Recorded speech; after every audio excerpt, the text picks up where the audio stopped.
Aliens shamed Earth in open council. By dawn, all treaties were ash. The chair scraped the floor when I sat down, and 46 alien species turned to look at me. Not at Earth's seat. At me. At the woman who had just carried a thermos of real coffee into the most powerful legislative chamber in the known galaxy, set it on the table without ceremony, and then opened a briefing packet like she had somewhere more important to be afterward. I am Ambassador Dara Ose Mensa. I have been in this chamber for 3 years, 4 months, and 11 days. I know because I count things. I count them the way other people check their pulse, quietly, automatically, as a way of confirming that time is still passing and that I am still inside it. 41 overhead lighting panels in the conclave chamber, each one a pale, specific shade of blue that the Valorian architects chose because their species finds it calming. Nobody asked what humans find calming. Nobody asked what humans need. The chair I sit in was designed by a committee that had never met a human being and had worked entirely from biological specifications submitted by Earth's first contact delegation, which means it is almost right, and therefore slightly wrong, in a way that I notice every single day and have never mentioned. I brought my own coffee, because the conclave's communal beverage service offers 37 options, none of which contain caffeine, and several of which are mildly hallucinogenic to human biology in ways that the health documentation describes as perceptual variation events, which is diplomatic language for the time that Junior Attaché Owen Gareth drank the wrong thing at the welcome reception and spent 40 minutes convinced that the Arathi clustermind was speaking directly into his spine. He was wrong. The Arathi do not communicate that way. Probably. The point is, I brought coffee. I set it down. I opened my packet, and around me the chamber filled with the sounds and frequencies and soft harmonic signatures of 46 species, settling in for a session that was supposed to be routine. It was not going to be routine. I had known since the shuttle docked. There is a thing that happens in diplomatic spaces when something is being kept from the person who is supposed to know, a very specific quality of not looking, not hostility. Hostility you can work with. Hostility has direction and energy. This was its opposite. This was the careful, coordinated, slightly too casual avoidance of eye contact that you only achieve when a group of people has agreed, before you arrived, that they would not look at you. The Valorian delegation had not looked at me since I walked through the door. In 3 years, Councillor Thav had made eye contact with me exactly 112 times. I know because I counted those too. He makes eye contact when he wants something. He makes eye contact when he is establishing a point of dominance. He makes eye contact when I have said something that amuses him, which happens less often than I would like, but more often than he intends to allow. Today, from the moment I entered to the moment I sat down, his gaze had moved across the room in patterns that carefully excluded my section of the table. His neck plates were blue-green. Blue-green, in 3 years of informal study, means satisfaction. Specifically, the satisfaction of a plan that is already in motion. I opened my briefing packet to the trade route renegotiation summary. 40 pages. I had read it 4 times. My assistant, Owen Gareth, had flagged 3 clauses favorable to Earth's shipping interests, and I had agreed with his assessment, and I had come into this session with what I can only describe as cautious professional optimism, which is the most dangerous state a diplomat can be in, because it requires the most painful readjustment when it turns out to be wrong. I counted the overhead panels again. Still 41. Thav stood. He did not request the floor. In 3 years, I had watched 216 floor requests processed in this chamber, and every single one followed the same protocol. Signal the chair, receive acknowledgement, rise. Thav simply rose, the way objects of sufficient mass simply alter the gravity of a room by existing in a new configuration, and the chamber quieted around him without needing to be told. His neck plates had shifted, not blue-green anymore. Gold. Gold means performance. Gold means he has practiced this. In 3 years, I had seen Thav's neck plates go gold 4 times, and 3 of those times it preceded a statement that permanently altered the political landscape of at least 2 species' futures. He began to speak. I will not reconstruct his entire statement. I am a diplomat, not a stenographer, and more importantly, the full text is in the official chamber record. where it will remain until the conclave decides to revise its own history, or the station's data cores degrade, whichever comes first. What I will tell you is the architecture of it, because the architecture is the point. He began with data, real data, drawn from real sources, organized with a care that told me immediately that this had not been assembled quickly or impulsively. Someone had spent weeks on this. Multiple someones, probably, because the formatting was too consistent to be one person's work, and the gaps were too deliberate to be accidental. Earth's economic output ranked against galactic averages, 39th. He presented this neutrally, the way you present a fact that speaks for itself, because you have chosen not to dignify it with adjectives. Earth's technological development rate, measured from the baseline established at first contact, 42nd.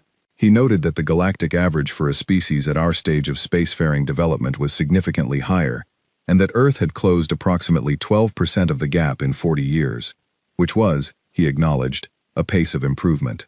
He said this the way you acknowledge that someone managed to run a mile, before noting that the race was already over. Earth's military projection capacity, assessed using the Arathi Threat Matrix, 44th. He spent the most time here. The Arathi Threat Matrix is the most widely accepted standard for evaluating whether a species is capable of meaningful self-defense, or, more relevantly, meaningful threat to others. Earth ranked 44th. He presented 14 supporting data points. He presented supplementary analysis. He presented a chart, which appeared on every diplomatic terminal in the room simultaneously, because someone had arranged in advance for this presentation to have visual aids.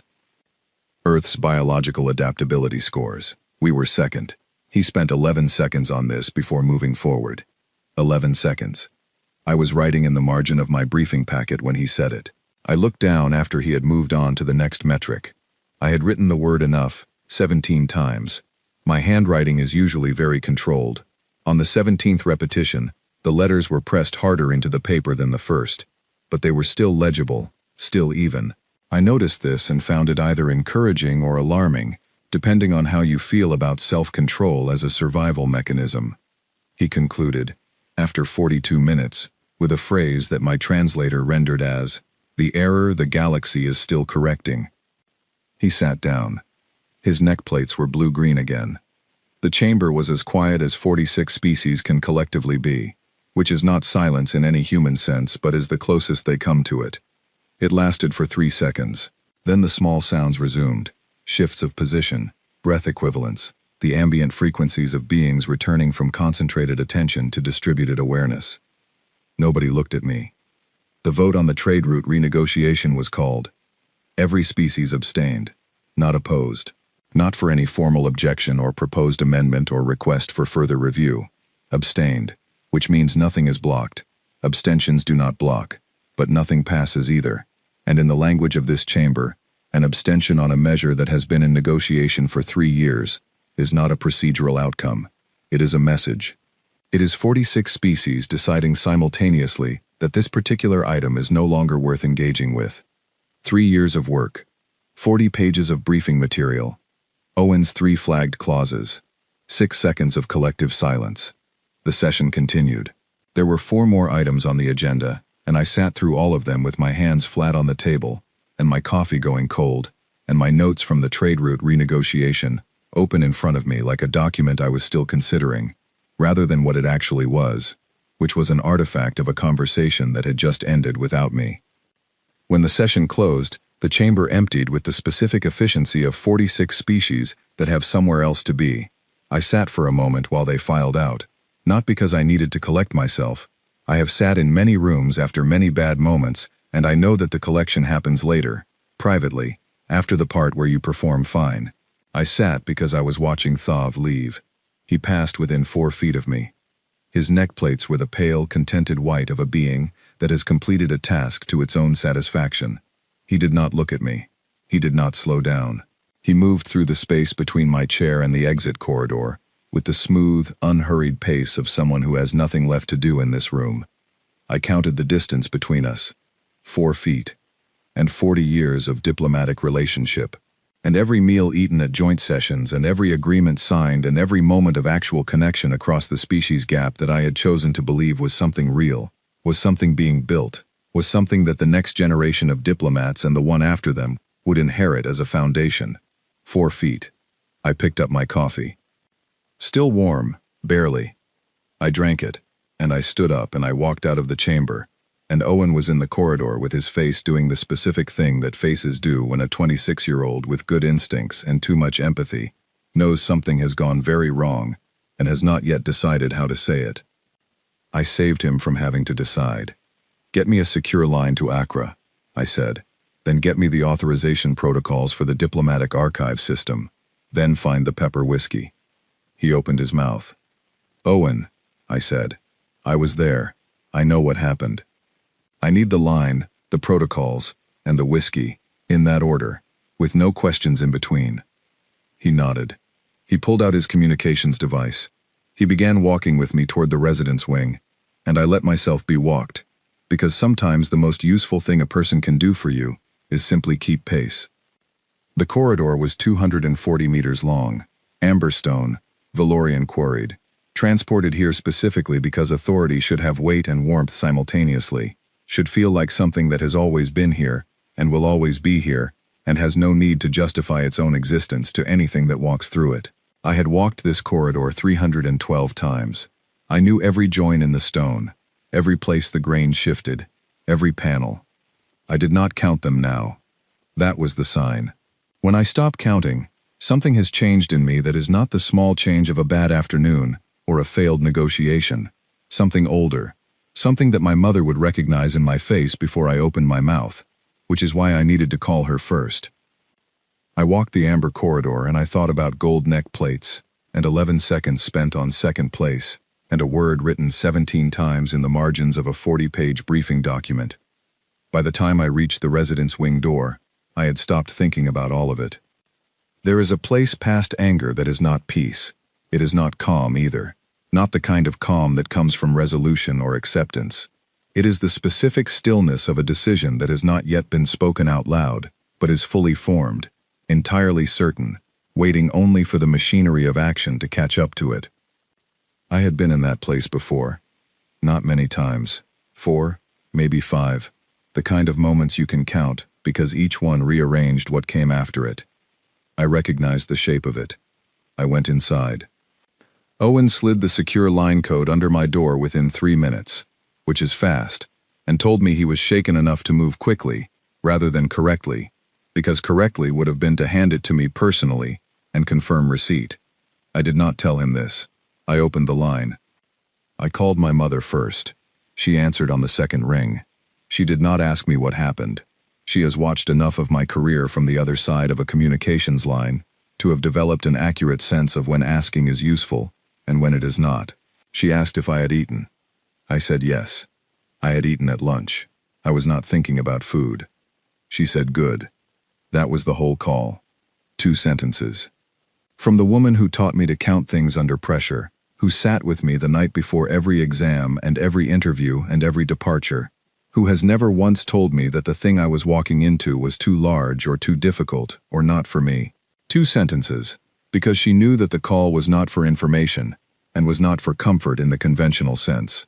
The call was to hear her voice answer on the second ring, to confirm that the world I came from still existed and was still reachable, before I did what I was going to do next. I poured 2 fingers of pepper whiskey. I called General Haruto Mase. Haruto Mase does not sound different at 2 in the morning than he does at noon. I have known him for 9 years. I have called him at every possible hour and in every possible condition, and the voice that answers is always the same, level, contained, slightly dry, like a man who made peace a long time ago with the fact that his phone would ring at bad times, and decided to simply stop treating any time as bad. He picked up on the first ring. I read him the exact text of Thav's statement, all 42 minutes of it, which I had compressed during the session into the 6 lines that carried the actual weight, the rankings, the conclusion, the phrase the translator had rendered, as the error the galaxy is still correcting. I had written those 6 lines in the margin of my briefing packet, below the 17 repetitions of the word enough, in the small and careful handwriting I use when I am making a record rather than taking a note.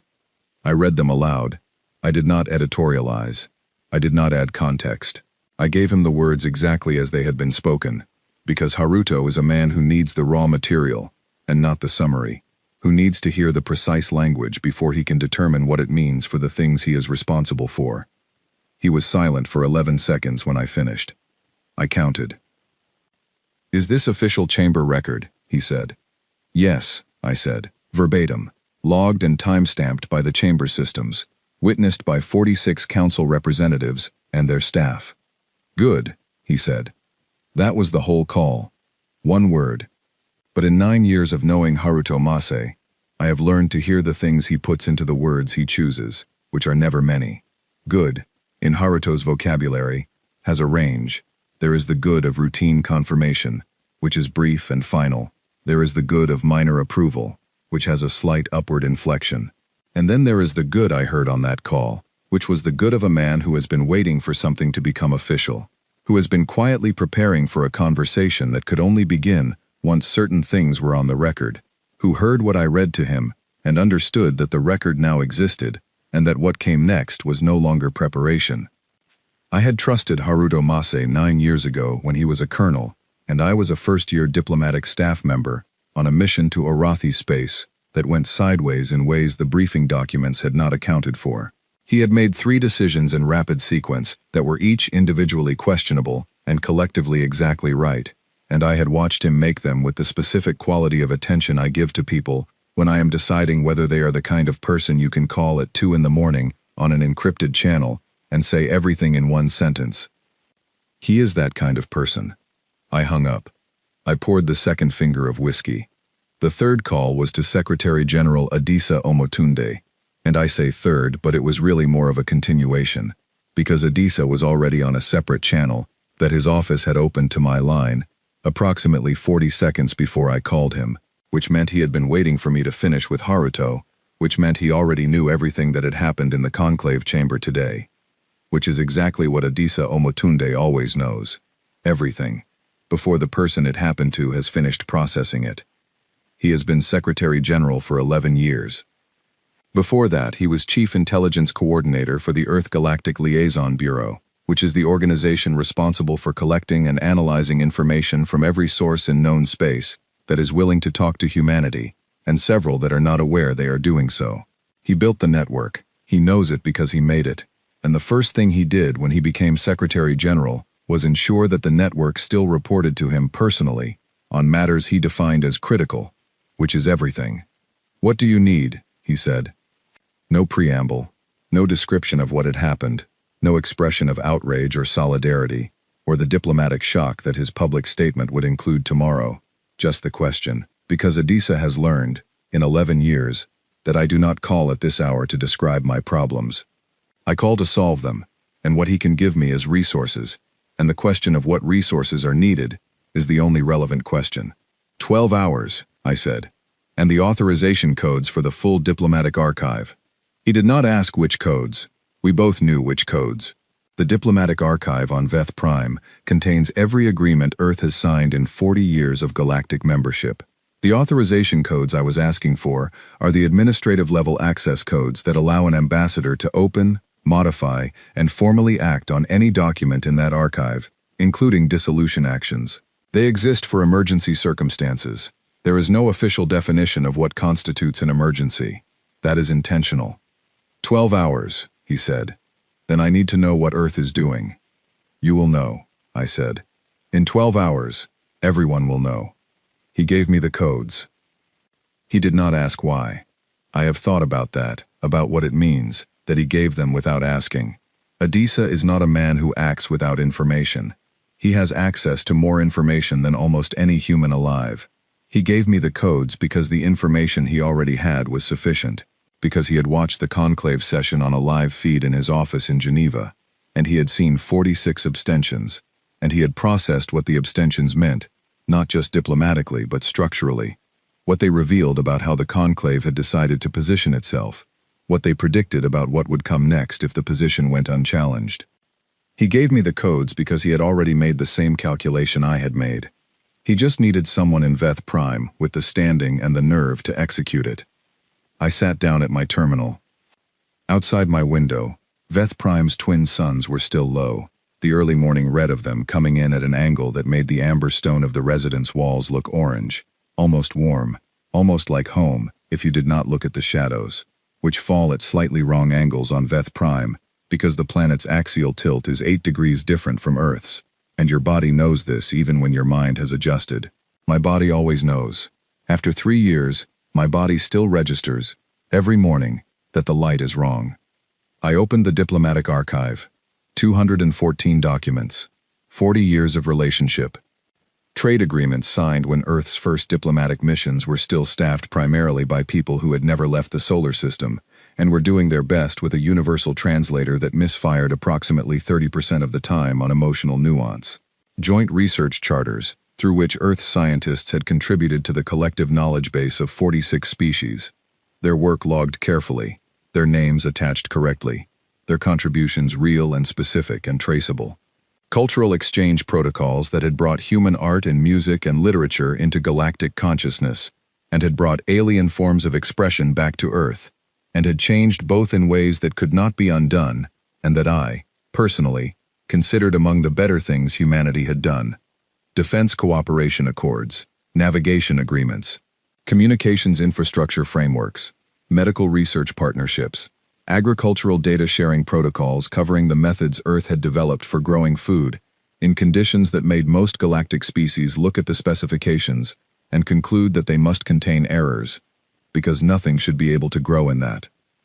214 documents. I opened a new file. I named it. I began to type. I want to be precise about what I was feeling as I typed, because I have heard the story told since, in news reports, in Adisa's formal statements, in the speech that Haruto gave to the Joint Defense Committee that was later published in full, and the version that has become the official narrative describes the moment as one of righteous anger, of historical reckoning, of an ambassador striking back against an institution that had failed her planet. That version is not wrong exactly, but it is not complete. I was angry. The anger was there. It had been there since Thav's neckplates went gold, and it had settled into the familiar warmth that I reach for the way you reach for a railing on a staircase in the dark. Not because it is comfortable, but because it keeps you upright. Anger does that for me, has since I was a girl in rooms that were not built for me, doing things that no one had designated space for me to do. The anger is the thing that steadies rather than burns. But under the anger, something quieter. Grief, maybe, or something adjacent to grief. The feeling of having believed in something sincerely, and then having the thing you believed in show you clearly what it actually was. I had believed in the conclave, not uncritically, not naively, but genuinely. I had believed that 40 years of careful, diligent, honest participation had accumulated into something that was real.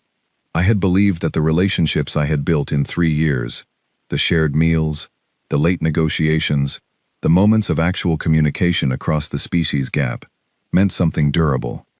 I had written the word enough 17 times without knowing I was writing it.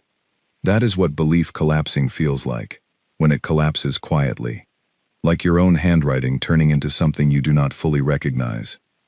I kept typing. At some point my hands began to shake. I noticed this the way you notice that a sound has been going on for a while before it registers in your conscious attention. The shaking had been happening, and I had simply not been attending to it. I looked at my hands.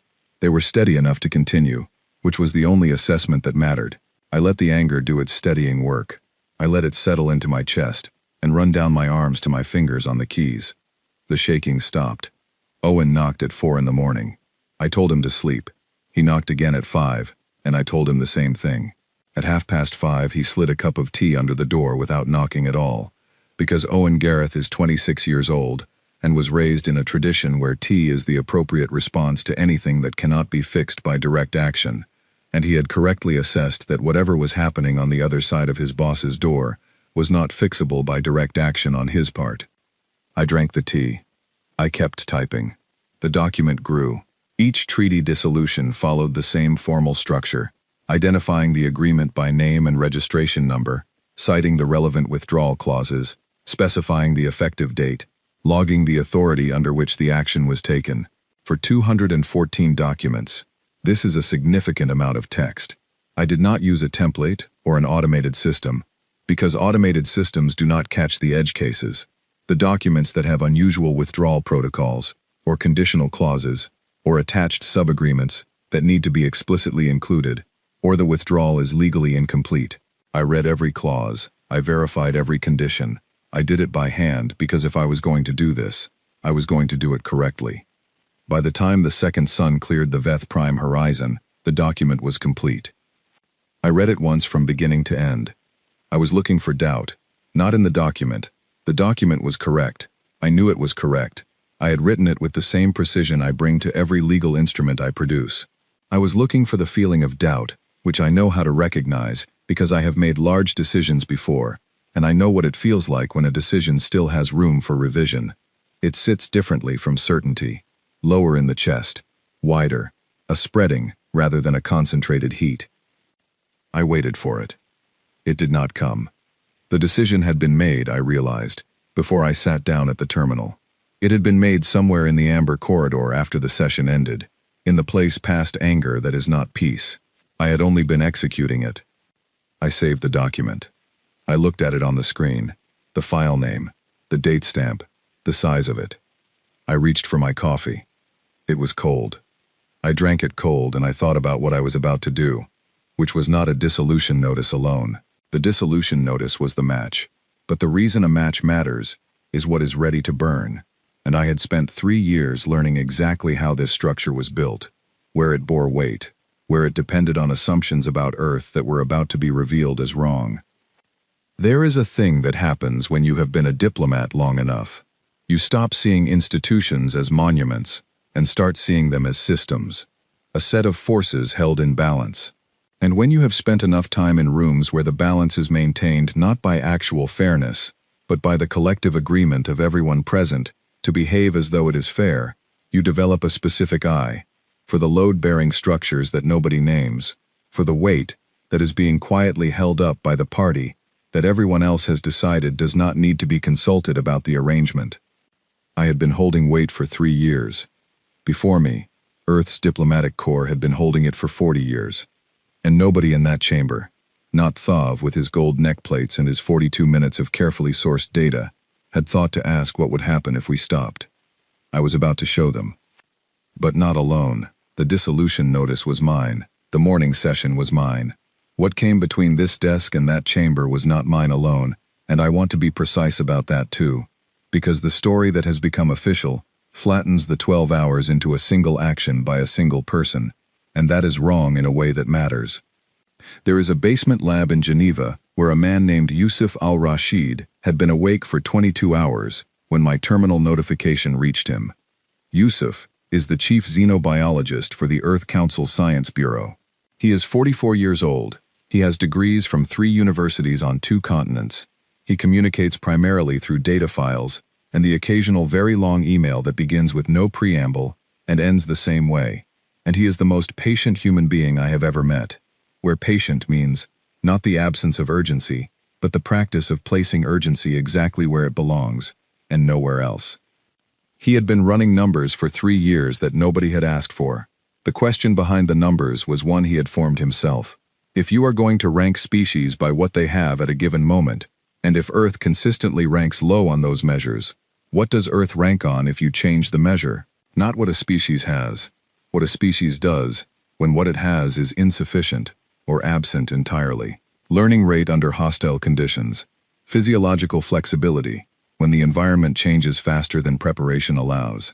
Problem-solving variance. Specifically, how widely the solutions generated by a species diverge from the species' known behavioral patterns when the known patterns stop working.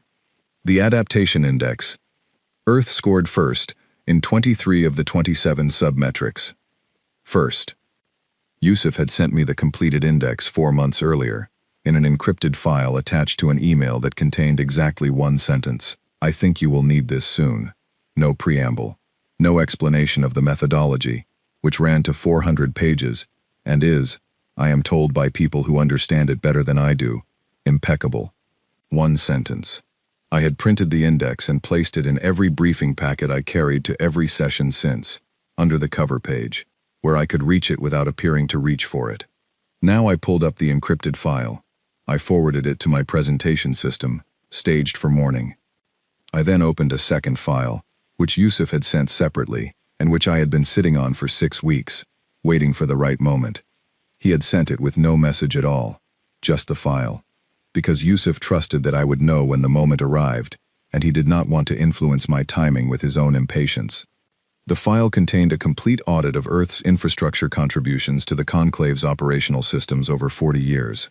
Not just the registered contributions, the official ones, the ones that appeared in the joint development records, all of them, including the ones that had been absorbed into the collective infrastructure and then, over time, removed from their attribution chains through the gradual process by which collaborative work becomes common property, without the original contributors being consulted about the reclassification.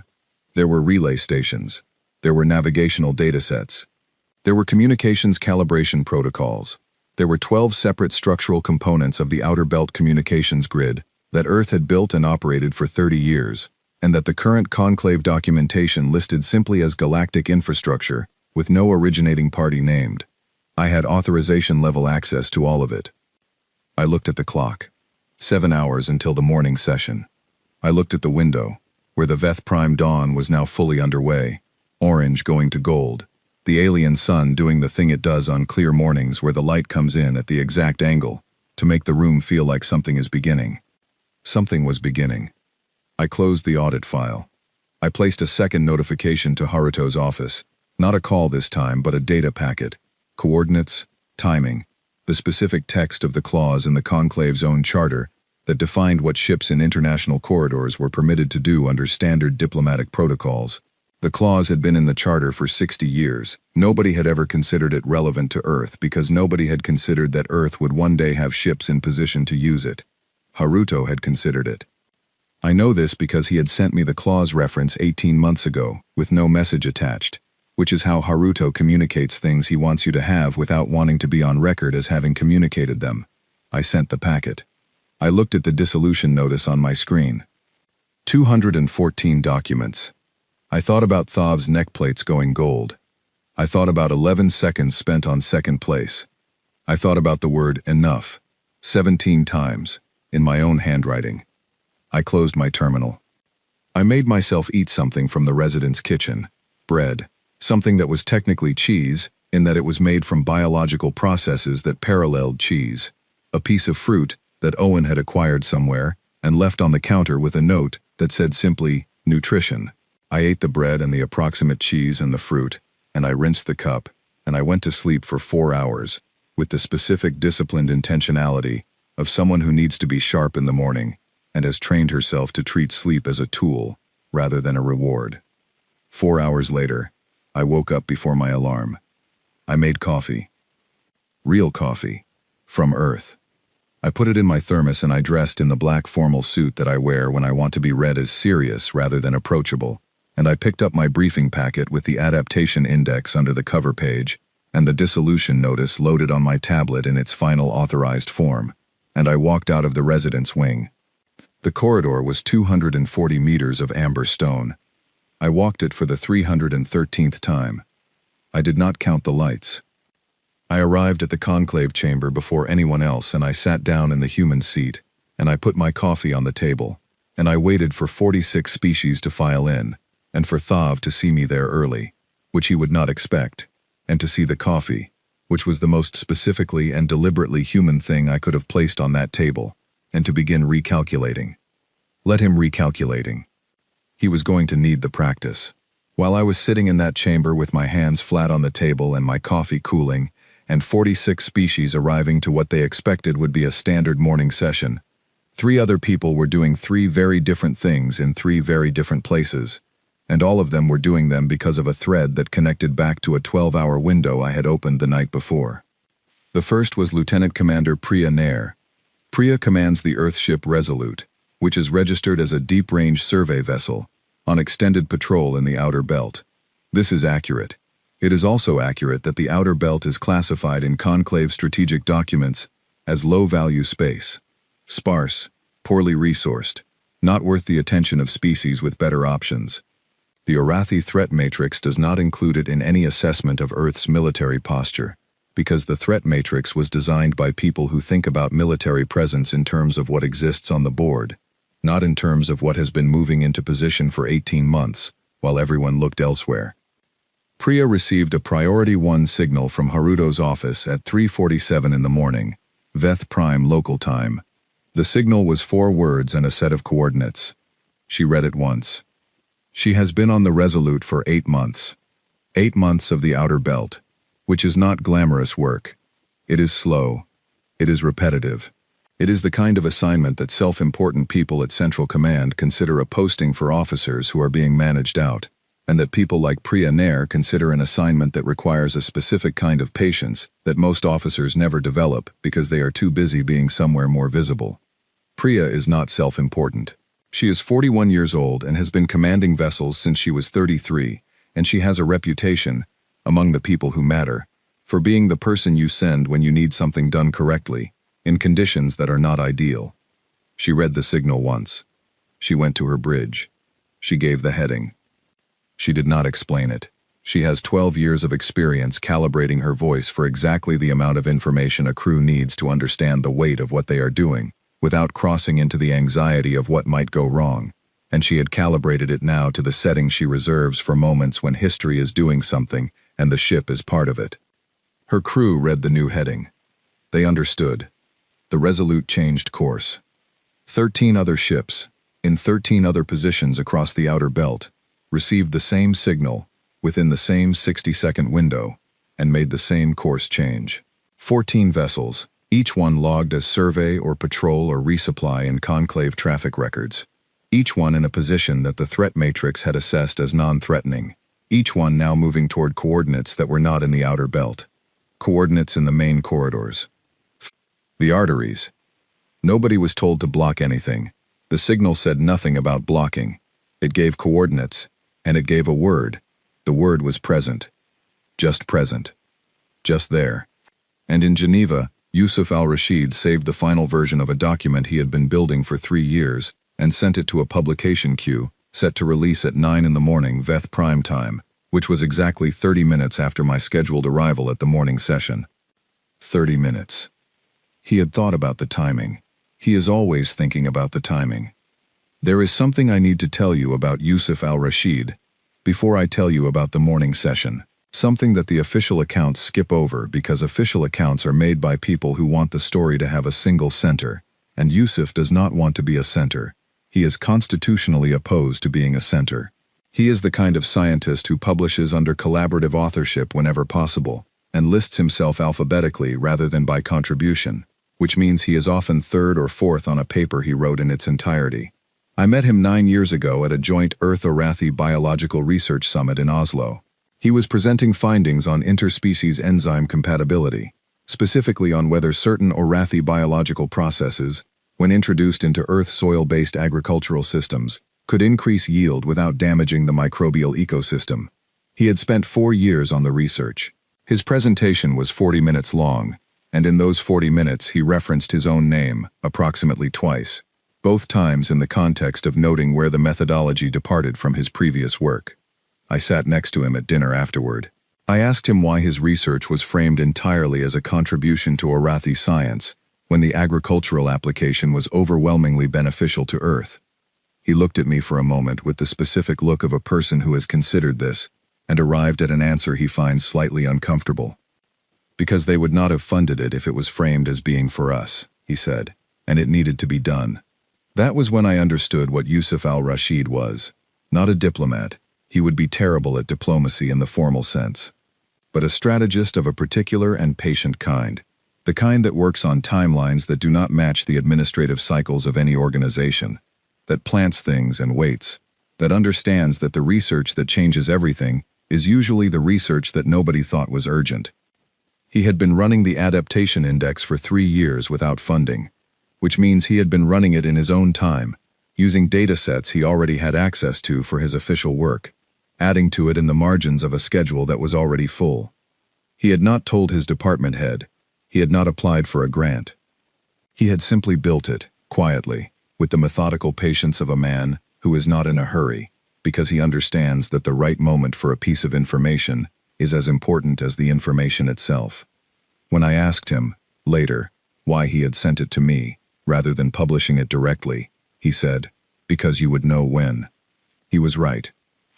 I want to tell you also about Lieutenant Commander Priya Nair's crew on the Resolute, specifically about her first officer, a man named Connor Elliott, who is 36 years old and from Melbourne, and who has the specific dry humor of people from Melbourne, combined with the specific patience of people who have chosen to spend their careers in the parts of space that do not make news. Connor had been on the Resolute for the full 8 months.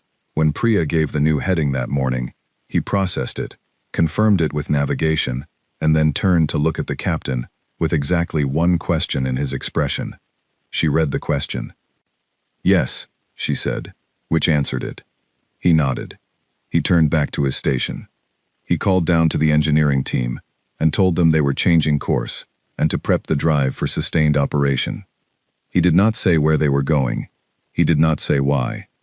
His voice carried exactly the weight of the moment, no more, no less. And when the drive came online and the Resolute began to move, Connor Elliott stood at his station and watched the heading numbers change and felt, he told me later, something that he described as the particular satisfaction of knowing exactly what you are doing and exactly why. "I'd been reading the reports," he said, "about the council session, about what Thav said. We all had. You don't think you're waiting for something, and then the signal comes and you realize you were." He paused. Then he said, "The heading was beautiful. You understand? Just the heading itself. The position of it. It was like watching someone play the right note." I understood. Now let me tell you about the session. The chamber was full by the time the morning session was called to order. I was already seated. I had been there for 20 minutes, long enough to watch the Valorian delegation arrive and find me in the human seat, with my hands flat on the table and my coffee in front of me, already there, already present, already finished with the part of the morning where she adjusts to the room. I watched Thav see me. His neck plates had been blue-green when he walked in, the satisfaction color, the color of a plan in progress. When he saw me, specifically when he saw the coffee, which smelled exactly like what it was, which was something from Earth that I had put on this table with intention, the plates shifted. Not much. A flicker. But I had been watching those plates for 3 years and I caught it. And what I saw was not calculation, not alarm, but the very brief flash of something underneath his composure that I had no established reference for, because I had never seen it on him before. I filed it. I looked away before he could notice I had noticed. The session was called. The morning agenda was light. A procedural update from the Orathi regarding the reclassification of 3 outer belt transit corridors. A resource allocation amendment from the Mreath Cooperative that had been tabled from the previous month. It's 2 items that on any other morning I would have engaged with carefully, noting the implications for Earth's positioning in the affected areas, drafting my remarks. Today I would not be remarking on those items. The Orathi update was completed. The Mreath amendment was moved to vote and passed with minor modifications. The chair moved to open business. Thav stood. Not to request the floor. He simply stood, and the room went quiet around his standing the way it had the day before, and his neck plates went gold, and I watched him choose his expression, composed, prepared, the generosity of a species that has already won, and can afford to be gracious about it. He was prepared to hear Earth's response. He had told me, in the architecture of his posture, that he expected the response to be measured, formal, appropriately moderate, the protest of a species that understands its position. He was going to let me speak. That was his performance of grace. He was going to give me the floor, which he had not given me the day before, and he was going to listen to whatever carefully worded expression of concern I offered, and he was going to nod, and the gold plates were going to stay gold, because this was already resolved, and the resolution was not in my favor, and he knew it, and soon I would demonstrate that I knew it too. He gestured to me. The floor was mine. I stood. I spoke in Valorian. Not through the translation matrix. In Valorian, which I had spent 6 months learning, because I was between 2 major negotiation cycles, and I had spare time, and because learning a language is the most specific form of attention you can pay to a species, and because I wanted to understand what Thav's statements sounded like when they were not being filtered through a translation algorithm that was optimized for factual content, and consistently under-translated the emotional subtext. It took Thav's neckplates approximately 3 seconds to respond. 3 seconds in which he heard his own language spoken by the one being in this room that he had assumed could not speak it, and in which his plates went completely still. I had never seen that before. 46 species go still. I began reading the withdrawal notice. I read it with the same pace and the same precision with which I had written it. Each document named, each registration number cited, each withdrawal clause invoked, each effective date specified. My Valorian is good enough that I could do this without consulting the translation matrix, and I did not consult it, because I wanted every word to be in a language that every being in this room could understand, without mechanical assistance. The first 5 documents into the reading, there was a sound in the chamber, not from any one species, a collective frequency, like a harmonic, produced by 46 distinct instruments, all reaching for the same register of disbelief.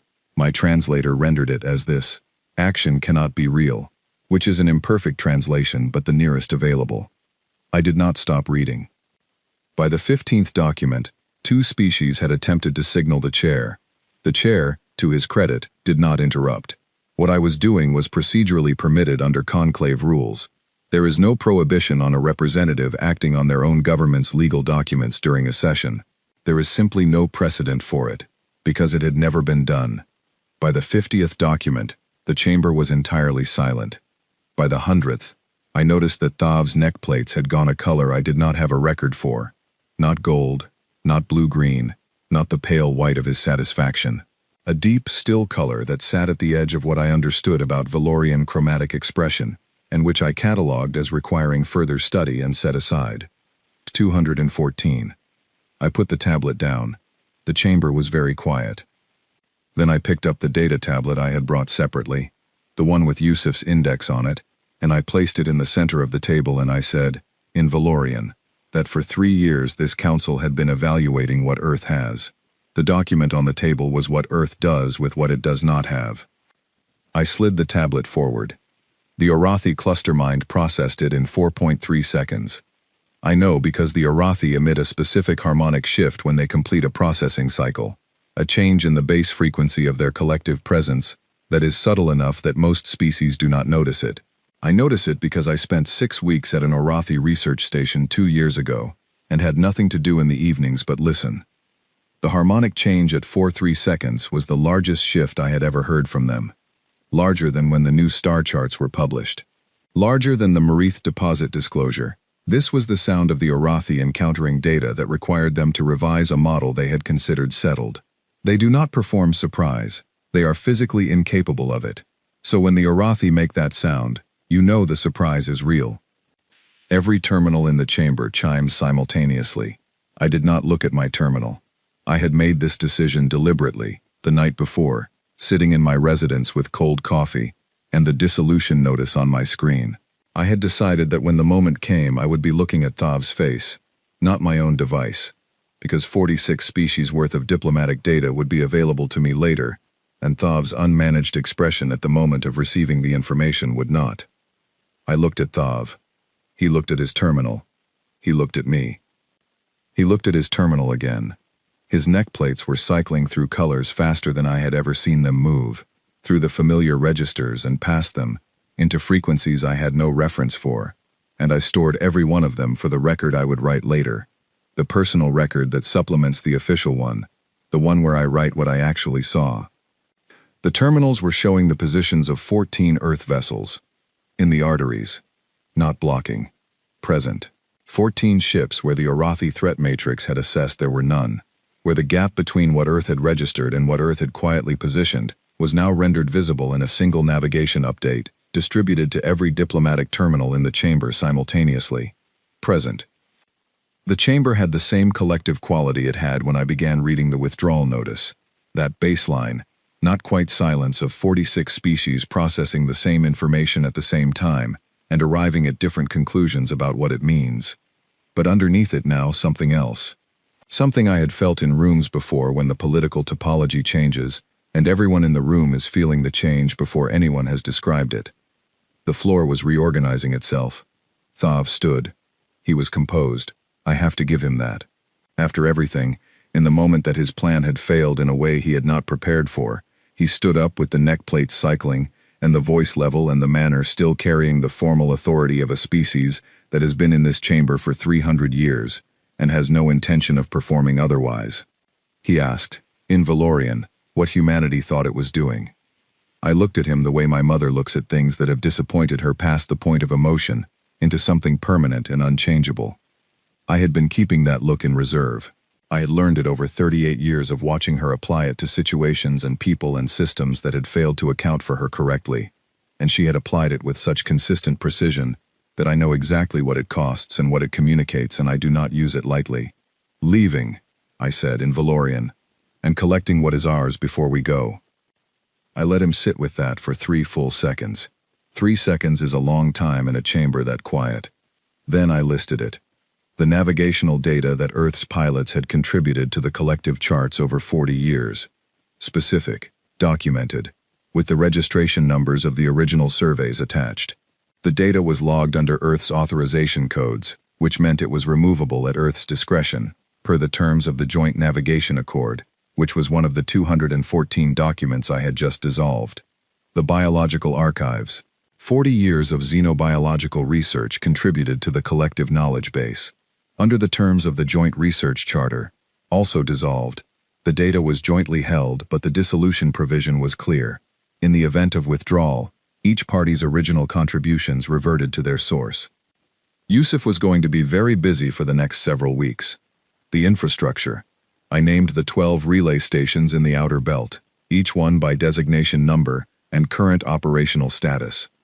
Each one built by Earth, funded by Earth, staffed by Earth, and absorbed over time into the general inventory of Conclave communications infrastructure.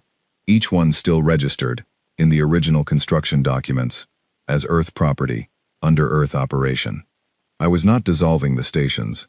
I was notifying the Council that Earth would be withdrawing operational cooperation, effective immediately, pending renegotiation, under terms that reflected the actual distribution of contribution and benefit. I watched every species in the room calculate what the outer belt relay stations meant for their communications infrastructure. I watched the calculation happen in real time on faces and plates and bioluminescent patterns and every other medium through which feeling moves in beings that are not human. The outer belt relay stations handle 31% of long-range galactic communication traffic. This is not a number that appears in any document I had been given when I was briefed for this posting. It is a number that I calculated myself, over 18 months, from traffic data that was technically public record and practically unread, because nobody thought the outer belt was interesting enough to read traffic data from. Owen had helped me with the calculation. He had asked, at the time, what it was for. I had told him it was background research. He had nodded. He had not asked again, because Owen Gareth understands instinctively that some background research is background research, and some is something else entirely, and the difference is not something you ask about. Thav began to speak. He is composed, as I said. He is also experienced, which is a different thing, and experience is what he reached for now. He spoke with the measured, patient authority of a species that has been managing interstellar relations for 3 centuries, and he laid out, with care, and without overt emotion, the consequences of what Earth had done, the economic isolation that would follow withdrawal from 40 years of cooperative frameworks, the military exposure of a species that had just burned its defensive alliances, along with its trade agreements, the vulnerability of a population that was, as measured by every relevant metric, not equipped to operate outside the support structure of galactic community. He said the phrase considerable limitations again. He said it as a description.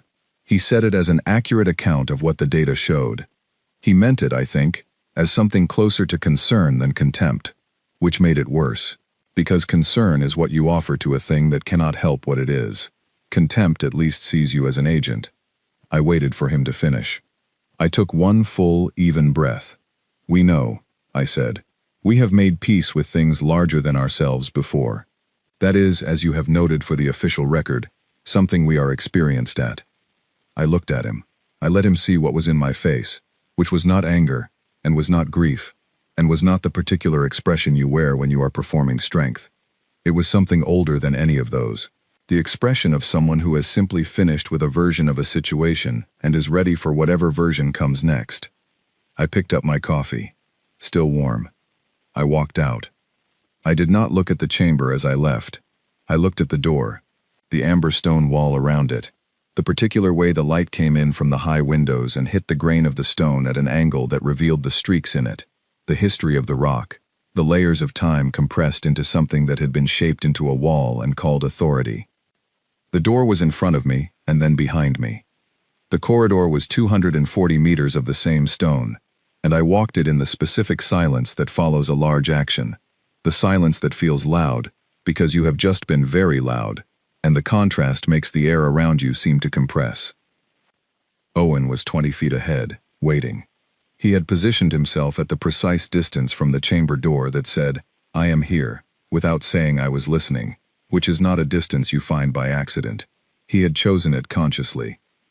I looked at his face as I approached.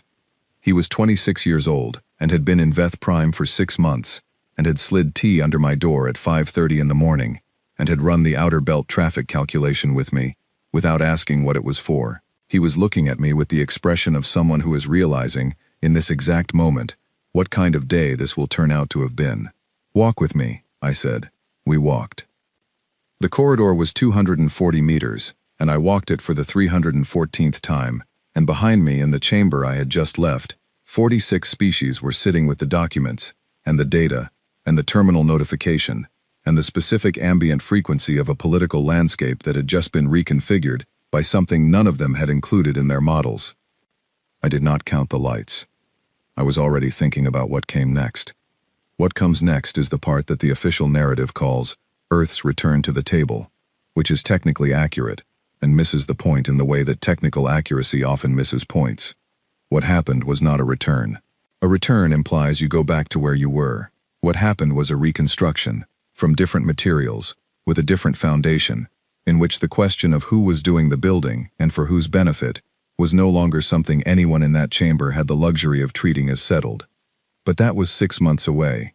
In the corridor, with Owen Gareth keeping pace beside me, all I knew was that my coffee was still warm, and that the amber stone corridor looked exactly the same as it had 313 times before, and that somewhere above Veth Prime's orbital plane, 14 Earthships were holding position in the arteries, and in a basement in Geneva, Yusuf al-Rashid was about to push a button.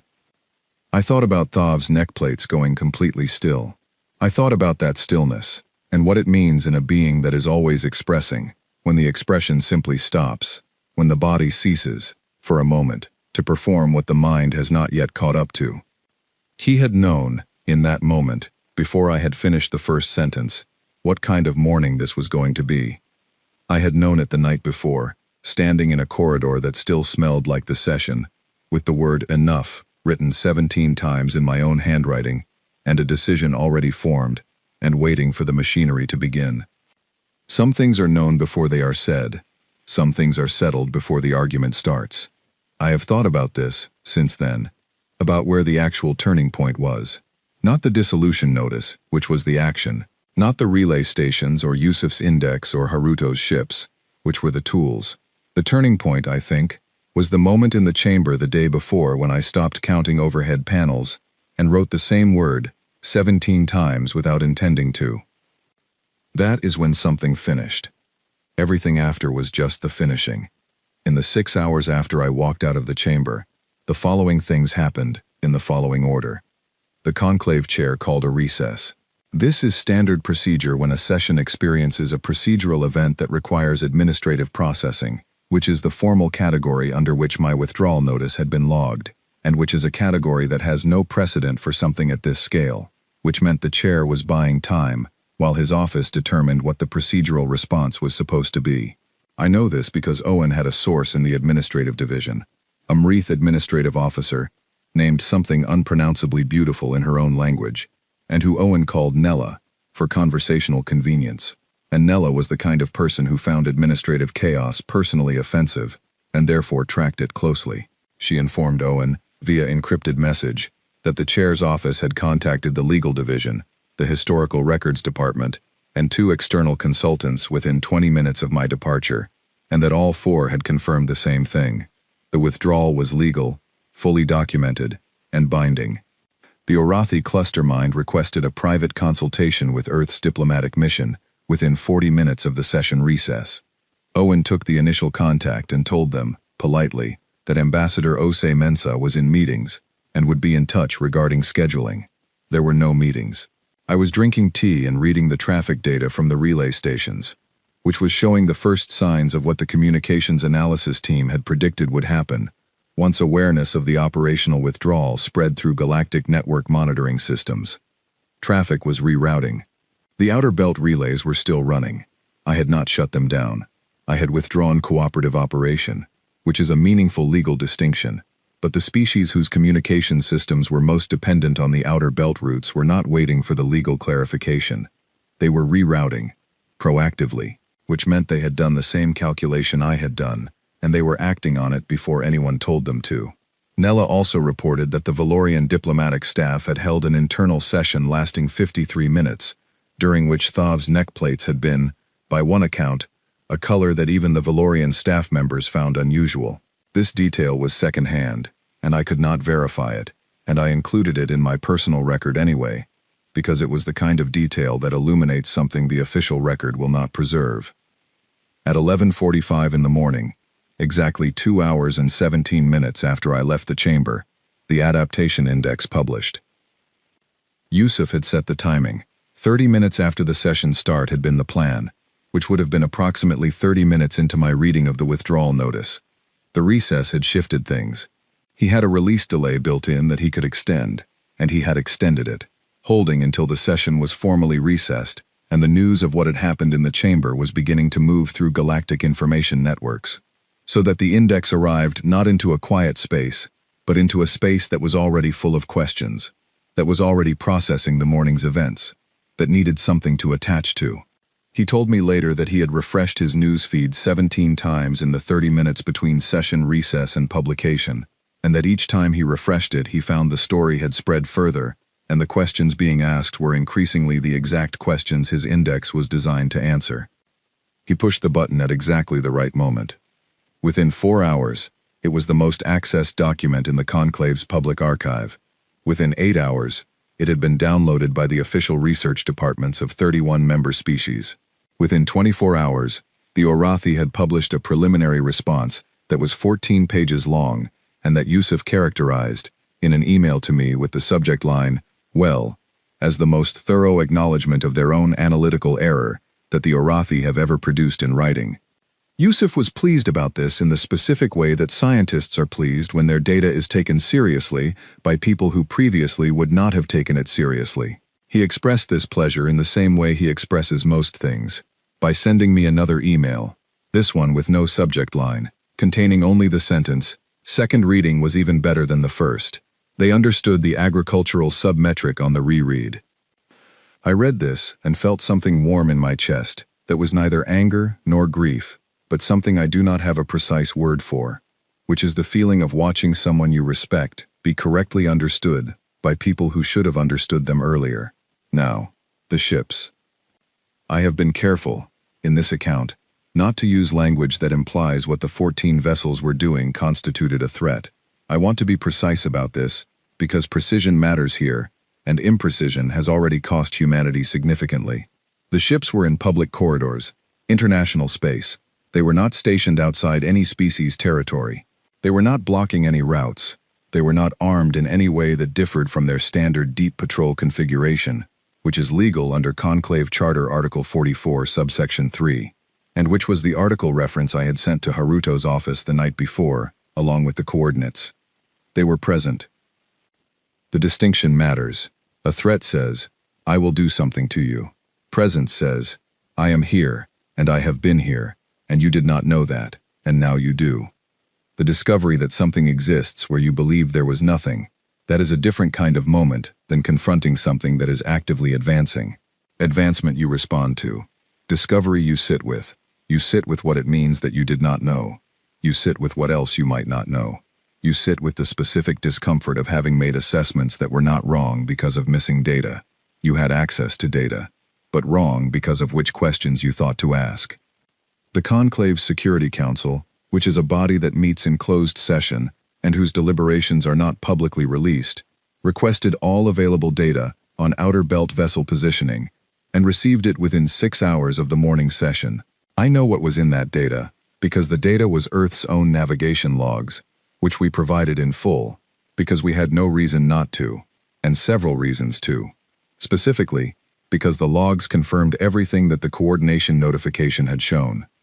14 ships, 8 months in position, full compliance with all relevant conclave traffic protocols during the entire period, no violations, no infractions, not even a disputed routing choice. Just present, in exactly the right places. The Valorian hegemony contacted the human diplomatic mission at 4 in the afternoon, not Thav directly, his staff, a representative whose name I recognized as the person who handles matters that Thav wants addressed without his direct involvement. She was courteous. She asked whether Ambassador Osei Mensah would be available for a preliminary discussion regarding the framework for bilateral renegotiation. I told Owen to put her off for 2 days. He looked at me with one eyebrow slightly elevated, which is his version of asking a question without asking a question. 2 days, I said. He nodded. He drafted the response. He sent it. 2 days was not punitive. 2 days was accurate. I had a great deal to do in 2 days, including a full legal review of all 214 dissolution actions, a complete inventory audit of the infrastructure items I had cited in the chamber, a preliminary coordination call with Adisa's office about Earth's public communications on the matter, and a very long conversation with Yusuf about the practical implications of reclaiming the biological archive data, which was distributed across approximately 90 different conclave research databases and needed to be extracted according to a process that Yusuf had already designed, which he sent me in an email that morning, under the subject line, Extraction Protocol, version 3, final, and which was 67 pages long and flawlessly organized. Yusuf does not waste words, and he does not waste organization. The protocol was exactly as long as it needed to be, and no longer. I worked through the afternoon and into the evening, and at 7 o'clock Owen knocked on the residence office door and opened it without waiting for a response, and said that Nella had sent word that Councillor Thav had submitted a formal request for a closed session address to the full conclave on the subject of Earth's withdrawal actions, and that the request had been granted for the following morning. All right, I said. You're not going, Owen said. He said this not as a question. Earth's seat will be empty, I said, which is its own statement. He thought about this for a moment. That's fairly significant, he said. It is what it is, I said. I went back to the legal review. He brought me dinner. I ate it at my desk. It was good. Thav's closed session lasted 4 hours and 11 minutes, according to Nella's sources. I do not know what he said. The session records are sealed, and will remain sealed until the conclave's standard declassification timeline releases them, which is 50 years from now, long after everyone currently in this story has stopped being relevant. What I know is the effect, because the effect was visible in who made contact and when. The Orathy, as I said, contacted us on the 11th day. The Mreath came sooner, day 7. They sent a gift basket first, then a formal communication. The gift basket contained Mreath preserved fruit and a handwritten note, in the Mreath's primary script with a translation attached, that said in approximate terms that they had always enjoyed the relationship with Earth's diplomatic mission, and hoped that the current situation would be resolved in a way that preserved what was valuable. I found this genuinely touching. The Mreath are good people, for a given value of people. They make beautiful textiles and their fruit is exceptional, and they had abstained because the collective pressure of the chamber in that moment had been significant, and they are not a species built for going against collective direction. I held no grievance with the Mreath. I told Owen to acknowledge the gift basket warmly, and to put the fruit in the common room where the staff could have some. The fruit disappeared in approximately 4 hours. Yusuf was right about the sweetness. Day 9. The Keth Dominion contacted us. The Keth are an interesting case because they had been among the most vocally skeptical of Earth's conclave membership during the admission debates 40 years ago, on grounds that I had read in the historical record, and that were, even accounting for the era, not great. They came on day 9 with a formal apology document that was 11 pages long and that Adisa's legal team assessed as the most comprehensive diplomatic apology the Keth had ever produced for any action toward any party. I read it. I noted that it was thorough and precisely worded, and that it addressed the specific actions of the session rather than the general history, which was either admirably focused or conveniently narrow, depending on how charitable you wanted to be. I chose to be charitable, because charity is a tool the same way anger is a tool, and the moment determines which one serves better. I accepted the apology. I forwarded it to the Historical Record Archive. I did not, immediately, reopen treaty discussions with the Keth.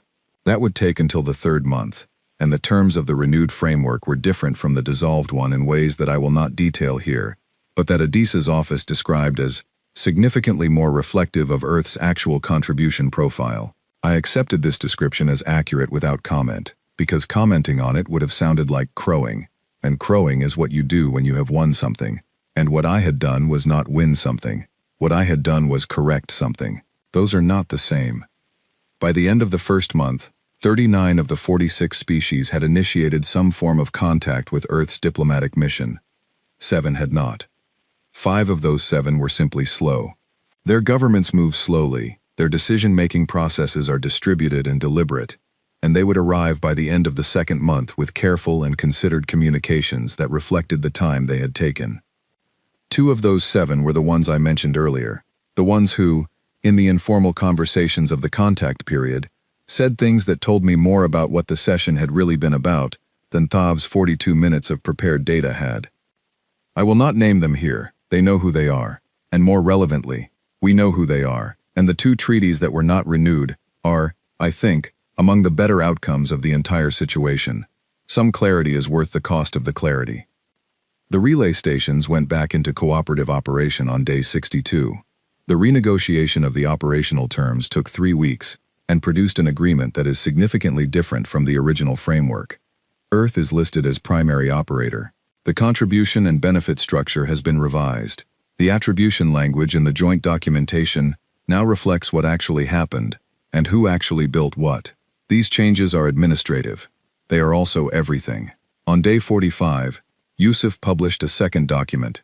This one was shorter, 12 pages, and it was a preliminary analysis of what Earth's scientific contributions would mean, in practice, for conclave collective knowledge development over the next 20 years, if the withdrawal of the biological archive data was made permanent. He had modeled 3 scenarios. The most optimistic scenario, which assumed complete independence and full continuation of Earth's research programs, still showed a significant reduction in the pace of several key research areas. The least optimistic scenario, which he described without editorializing in a way that I found characteristically precise, produced a chart that I was told caused the Orathi's equivalent of a long, quiet intake of breath when they saw it. The Orathi do not have lungs. Whatever the equivalent is, it occurred. Yusuf sent me the 2nd paper with a note that said, "For reference, not for pressure. You'll know the difference." I did know the difference. I used it as reference. The biological archive data was returned to cooperative access as part of the overall renegotiation framework, under terms that reflected its actual origin and value. Priya Nair brought the Resolute home in the 5th month. She docked at Earth Station Meridian, which is the largest orbital platform humanity operates, and she gave an interview to one journalist. One, a science and exploration correspondent named Claire Owens, who had covered the Outer Belt Survey program since its inception, and who was, therefore, one of approximately 40 people on Earth who had been following it closely enough to understand what the presence of those ships in those corridors actually represented. The interview was 20 minutes long. Claire asked how long the Resolute had been in position at those coordinates. Priya said 8 months. Claire asked whether Earth Command had planned this as a response to the council session. Priya said the positioning had been ongoing for 8 months, which preceded the session. Claire asked what the ships were doing now. Priya said they had returned to assigned patrol areas. Claire asked if they would return to those corridor coordinates if circumstances required. Priya was quiet for exactly 3 seconds. Then she said that Earth vessels operate on assigned patrol schedules, and she didn't discuss operational details publicly. Which was not a no. The interview was published under the headline, "Commander says Earth vessels were always there." The headline was accurate. It was also the most precise compression of what the morning session had meant that any journalist produced in the months that followed. They were always there. Nobody thought to look. That is the thing that I want the record to hold, not as triumphalism and not as bitterness, but as fact. The assessment of what Earth is had been made on the basis of what was visible. What was visible was what Earth chose to show. What Earth chose to show was calibrated to the level of attention the Council had chosen to pay, which is to say, partial attention, intermittent, filtered through the assumption that a species ranked 39th in economic output and 44th in military projection was not worth the full bandwidth. We were always there.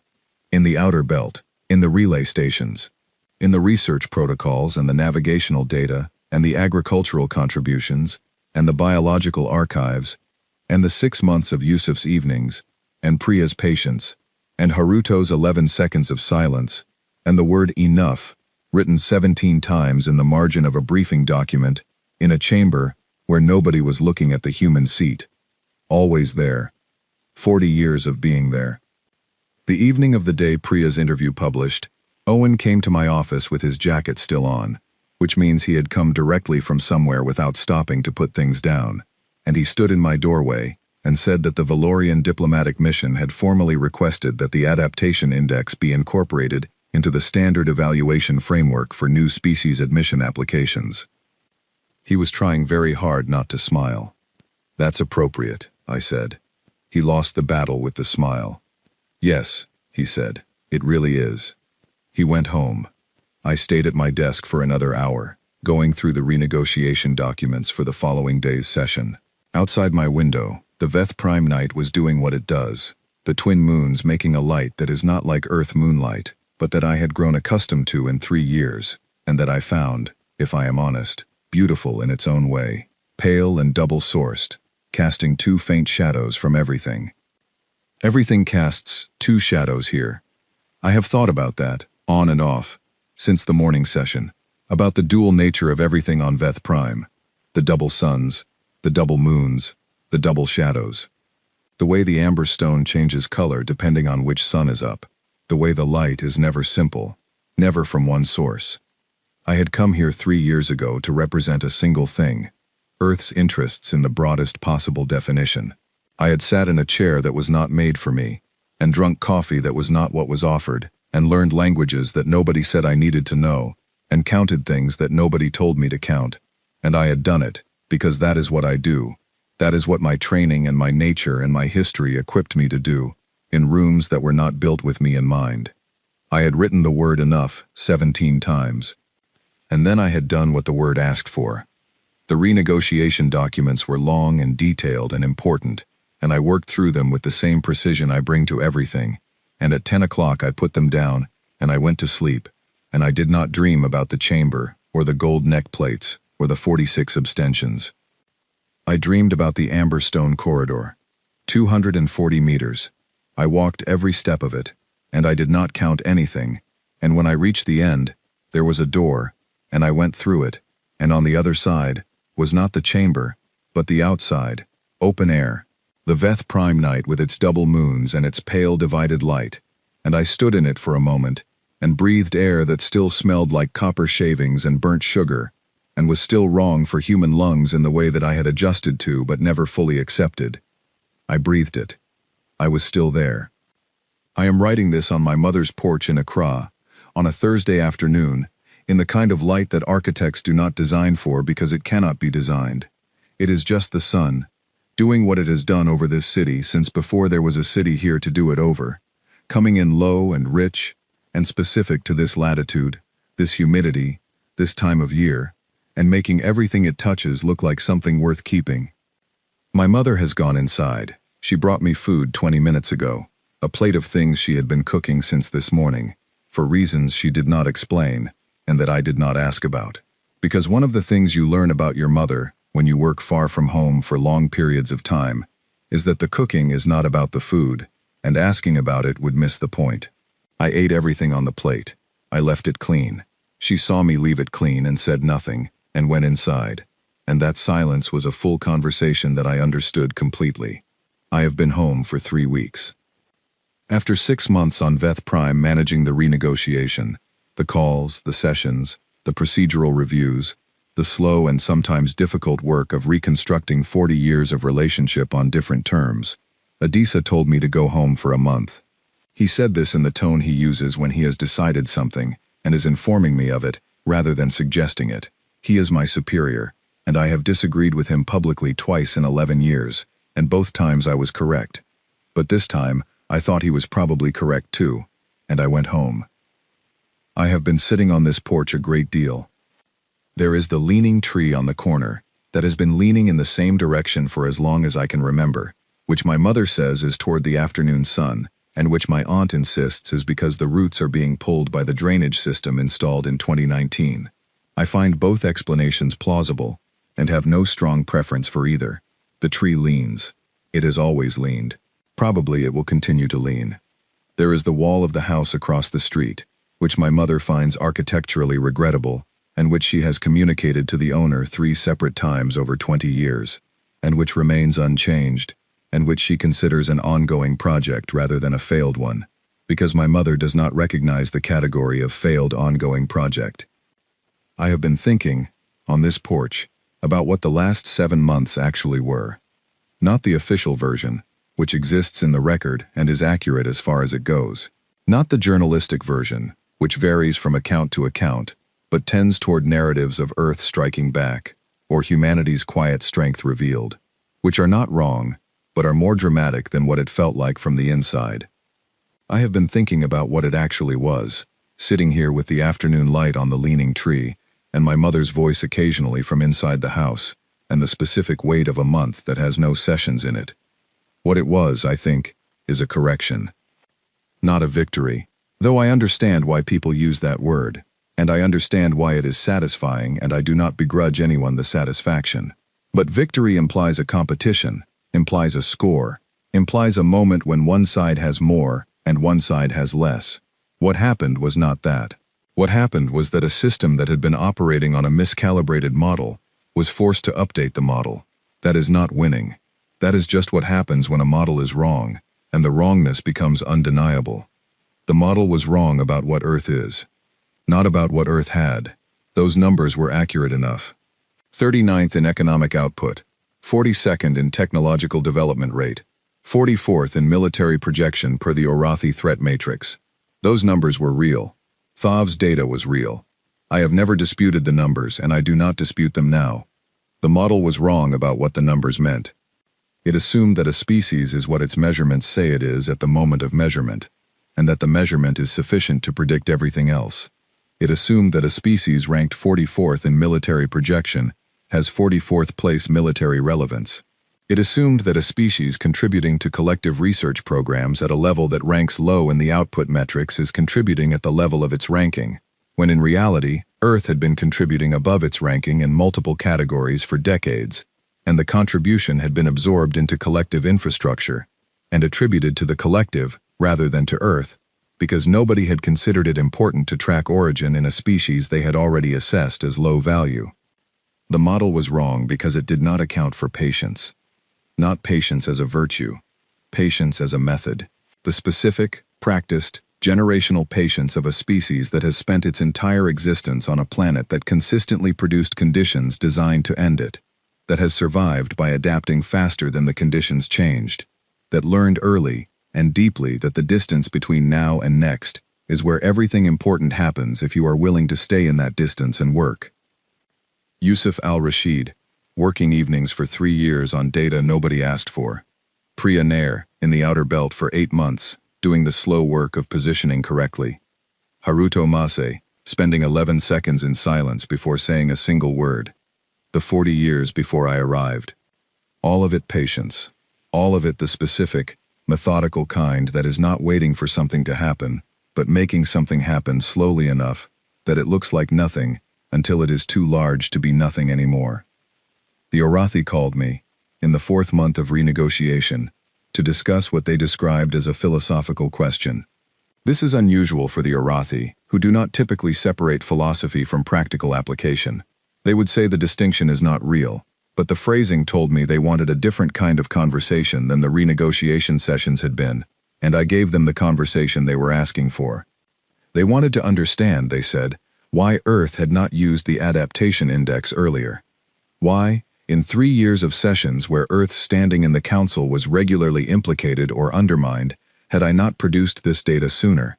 I thought about how to answer this accurately. I thought about Yusuf's email with no subject line, and the sentence, "I think you will need this soon." I thought about the morning I received it, and put the index in my briefing packet under the cover page, and did not tell anyone. The data needed a moment, I said. The Orathi were quiet for long enough that I wondered whether the connection had dropped. "Explain the moment," they said. "The index is accurate in isolation," I said. "It has been accurate since Yusuf completed it. But accuracy in isolation is not the same as accuracy in context.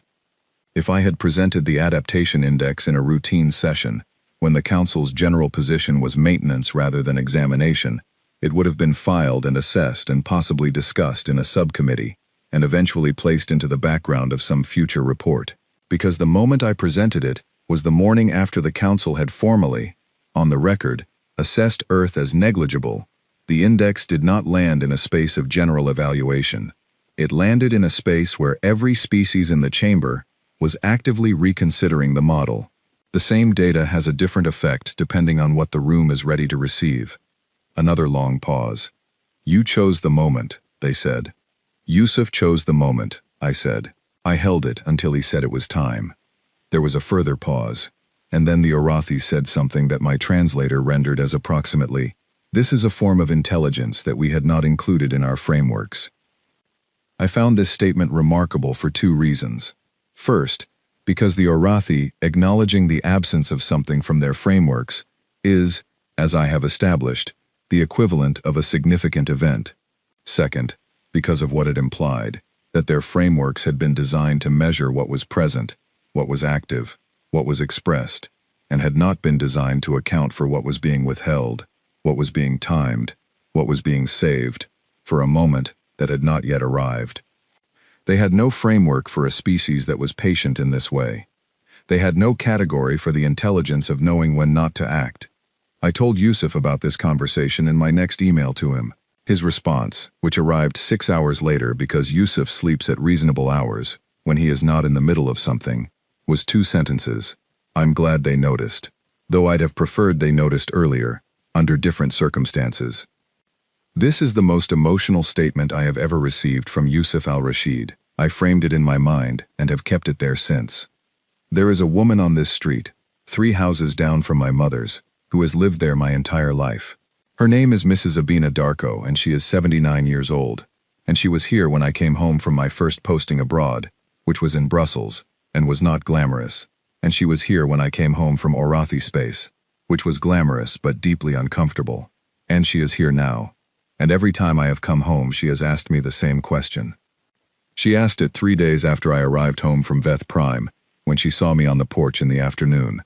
She crossed the street, and stood at my mother's gate, and looked at me with the careful, complete attention of someone who has been watching a person for decades, and knows that the person in front of her now is not quite the same person who left. "How was it?" she said. This is always her question, not "Where did you go?" or "What happened?" or "What does it mean?" How was it? The question of whether the experience was as it should have been, whether the thing you went to do was worth doing, whether you came back whole enough to sit on a porch on a Thursday afternoon. "Difficult," I said. "Then better." She nodded. "That's how it usually goes," she said. She went back across the street. I have been thinking about her phrasing ever since. Not the content of it. The content is simple, accurate, not surprising. I have been thinking about the tone. She said it the way you say something that you know to be true, because you have watched it be true many times, in many different forms, across many years of paying attention to the world, not with bitterness about the difficulty, and not with relief about the better. Just recognition. This is the pattern. This is how it goes. She was not surprised. I asked my mother, later that evening, whether Mrs. Darko had watched the council session broadcast. My mother thought about it. She watched some, she said. She didn't watch all of it. She said she didn't need to. I found this interesting. What did she say about it afterward? I said. My mother was quiet for a moment. She said she hoped you had eaten, my mother said. I laughed. I laughed harder than I have laughed in 7 months, and my mother watched me laugh with the expression she wears when she finds something funnier than she is willing to admit. "That's all?" I said. "She said they would figure it out," my mother said. She meant the council. She said they would need some time, but they would figure it out. I thought about this. "She was right," I said. "She usually is," my mother said. On the second week home, Adisa called. Not a formal call, a personal one, on his civilian line, which he uses for conversations he wants to have, without the institutional presence of his office on the line. He asked how I was. I told him I was well, which was mostly accurate. He asked what I was doing. I said sitting on my mother's porch. He said that sounded correct. Then he was quiet for a moment, which with Adisa usually means he is deciding how to phrase something. "The council has submitted a formal request," he said, "through diplomatic channels." "What kind of request?" I said. "They want you to come back as Earth's permanent representative," he said, "with enhanced standing. They're proposing a revised protocol that would give the human seat full speaking rights at the opening of any session." I looked at the leaning tree. "What does that mean practically?" I said. "It means no one can open a session on a matter touching Earth's interests without Earth having the floor first," he said. "Not in a recess. Not after 42 minutes of prepared remarks. First." I sat with this. "They drafted it quickly," I said. 61 days, he said, "which is very quickly for the conclave." I thought about 61 days. About what 61 days of working quickly looks like in a body that has moved at its own pace for 300 years. About what it means when 3 centuries of institutional momentum changes direction. "Send me the protocol document," I said. "Already sent," he said. "There's a note attached." "From the chair?" I said. "From Thav," he said. I was quiet. "I'll read it," I said. "I have not yet told you what Thav's note said, and I have been deciding whether to include it here. It is in the record. Adisa's office received it through official channels and logged it officially, and it exists in the permanent diplomatic archive. It is not a secret. It is, I think, a real thing, in the sense that what it says reflects something genuine about a being who had spent 300 years in a position of authority and encountered, for possibly the first time in that span, a moment in which the position's authority was insufficient to produce the outcome the position expected. He did not apologize. I would not have believed an apology from Thav, not because he is dishonest, but because apology is not the form in which Valorian experience moves. What he wrote was a formal acknowledgement. He acknowledged that the Council's assessment of Earth's developmental profile had been incomplete. He acknowledged that the withdrawal actions undertaken by Earth's diplomatic mission were legally correct and procedurally sound. He acknowledged that the adaptation index represented a body of data that should have been solicited and incorporated into galactic knowledge frameworks earlier. And then, in the final line of the note, which is not in the formal diplomatic language that the rest of it uses, but in something that sounds more like how Valorians speak when they are not performing for an audience, he wrote, "We did not know what we were measuring when we measured you." I read it 3 times. I filed it in the personal record alongside the 17 repetitions of the word enough. I have thought about his phrasing, "We did not know what we were measuring," and I think it is the most honest thing Thav has ever said in any of my interactions with him, and I think it took him 61 days to say it, because honesty at that level requires processing time, when the honest thing being said requires you to revise your understanding of something you have understood, as settled for a very long time. We did not know what we were measuring. No, they did not. But the measurement was always there to be taken. We were always there to be understood. The afternoon light on my mother's porch is changing the way it changes here, going from gold to orange as the sun moves lower, the long shadows stretching the shape of the leaning tree across the road, in a way that makes the lean look more dramatic than it does at noon. My plate is empty. My tea is finished. Inside the house, my mother is doing something that involves the specific sounds of a kitchen at the end of the day, the low, familiar sounds of a place that has been a place for a long time, and is comfortable being what it is. I am going back to Veth Prime in 11 days. I have read the revised protocol document 3 times, and discussed it with Adisa and with Owen, who is already back at the mission, and who has been managing the renegotiation calendar in my absence, with a competence that I find both reassuring and slightly mortifying, given that he has been there for 8 months. He is going to be an exceptional diplomat. I have already told Adisa as much. Adisa said he knows, and that he is already thinking about Owen's next posting, which is the specific response that tells me Owen has made the right kind of impression in the right places, and I need not worry about his trajectory. I am not going back because the council asked me to come back. I am going back because there is work to do. There is always work to do. That is not a complaint. It is the specific nature of the thing, not a destination but a practice, not a state to arrive at, but a process of continuous showing up in rooms and doing the thing that the rooms require, and doing it more precisely, and more specifically, and more patiently than whatever the room was designed for, until the room either changes to account for you or becomes irrelevant. 40 years of showing up. 40 years of work that registered in rankings as 39th and 42nd and 44th and 2nd. Always second in the category they spent the least time on. Second in adaptability. First in what we do when the thing we have is insufficient for what we need to become. Mrs. Darko came back to the gate this afternoon, just before the light changed. She stopped and looked at me the way she has looked at me every time I have been home, with the complete, careful attention of someone who is checking to see whether the person in front of her is the same as the person who left. "Better," she said. "Better," I said. She nodded, satisfied, and went home for her evening. The tree on the corner is still leaning. The wall across the street is still architecturally regrettable.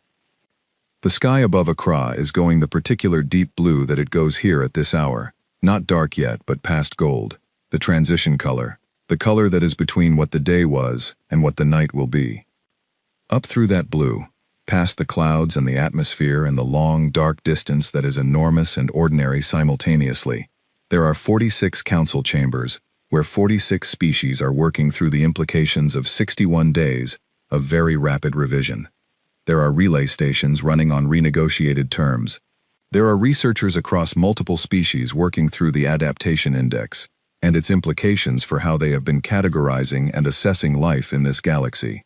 There is a corridor in the outer belt where 14 Earth vessels were present for 8 months before anyone knew to look for them. There are 2 treaties that are ash and will remain ash, and the ash is not a failure. There is Yusuf in his basement, already running numbers on the next question that nobody has thought to ask yet. There is Priya on the Resolute, back on patrol, in new assigned sectors that the updated deployment framework designates as medium priority, which is an upgrade from the documentation's previous assessment of her vessel's area as low value, and which Priya told Claire Owens in a brief follow-up interview she found appropriate and a reasonable correction of an earlier miscalculation. There is Haruto, who has said nothing publicly, and will say nothing publicly, because Haruto communicates in actions, and in the single word good, in a specific tone, and in 11 seconds of deliberate silence, and those are the communications that matter. There is Owen Gareth, 26 years old, in the human diplomatic residence on Veth Prime, going through a renegotiation calendar with the focus of someone who has recently understood what this work actually is, and wants to do it correctly. There is my mother inside the house, cooking in the late afternoon, making food I did not ask for, expressing in the oldest and most accurate language she knows, that I am home, and she is glad, and the world continues, and the plate will be full when I need it. There is Mrs. Darko, 3 houses down, who watched some of the council session and didn't need to watch all of it, and said they would figure it out, and who was right, and who asked me better, and heard the answer, and went home satisfied. And there is the sky. The same sky. Always the same sky that my grandmother looked at and her grandmother before her, and everyone who has stood on this ground and looked up at the enormous ordinary darkness, and found it beautiful, and terrifying, and entirely worth being under. It has held everything that has ever happened beneath it without intervening. It just accumulates the light and holds it a while, and then lets it go. I am going back in 11 days. The jolliff at my cousin's wedding last Saturday was fine. Not as good as everyone said. I said this at the table, and my mother gave me a look across the plate, and I said it was just an observation, and she said some observations are better saved for the right moment, and I said that was sound advice, and I tried to apply it, and she said she knew I did. and we looked at each other across the table in the late afternoon light of a city that 46 galactic species have recently spent 61 days revising their understanding of. The light was gold. It is always gold, here, at this hour. It has always been.